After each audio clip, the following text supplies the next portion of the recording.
sécurité t'a choisi cette fois, tu vas devoir chercher un travail ailleurs et je veux te voir avec une blouse avant la fin de la soirée. Ce soir.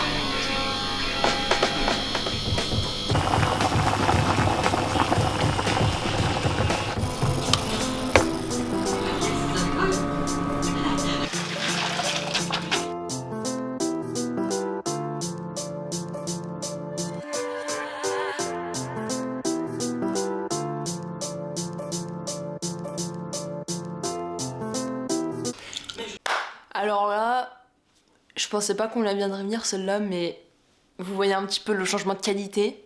Il est là. C'était mon petit cadeau de Noël, voilà. C'est vrai, effectivement, je me suis offert un petit appareil photo pour Noël. Je me suis procuré le Sony ZV-E10, donc qui tout simplement est un appareil photo hybride, donc qui est un petit peu multitâche, qui fait aussi des photos et des vidéos également, qui a l'option 4K, donc ça c'est vachement cool parce que depuis des années que je voulais un truc qui fasse la 4K, je l'ai enfin devant moi, il est là.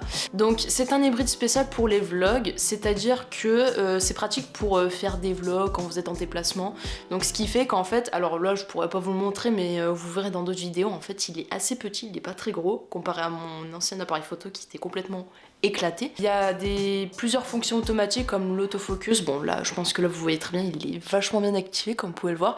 L'autofocus, mais il y a aussi un mode que j'aime beaucoup, c'est-à-dire que c'est le mode qui choisit ton ouverture et ta vitesse d'obturation. Il est vraiment top, honnêtement, enfin on voit très bien la différence de qualité comparé par exemple à un iPhone. Si admettons je filme avec un iPhone, vous verrez que ce serait pas la même qualité. D'ailleurs je crois que ma dernière vidéo j'ai tourné avec mon iPhone si je dis pas de bêtises, parce qu'en fait l'autre appareil photo je l'avais pas pris avec moi, bien évidemment. Mais il est vraiment bien et en plus je sais que Sony, je m'en suis beaucoup servi quand j'étais en école d'audiovisuel et que j'ai beaucoup aimé en fait la qualité qu'on retrouvait. Et même des fois on peut avoir une qualité assez cinématographique si vous voyez ce que je veux dire. Alors bien évidemment je le sais, c'est pas parce que tu choisis un boîtier photo que forcément tu retrouves la qualité cinéma. Bien évidemment tout dépend de ta vitesse d'obturation et ton ouverture aussi. Mais honnêtement c'est un truc de ouf, enfin je veux dire là actuellement je suis en train de filmer en 4K. Est-ce que c'est pas incroyable? Bon je sais on est en 2026, waouh, elle trouve ça incroyable, la 4K et tout, nanana et tout, il y a la 8K, je m'en fous. Moi je suis contente, il m'en faut peu pour être contente, ok?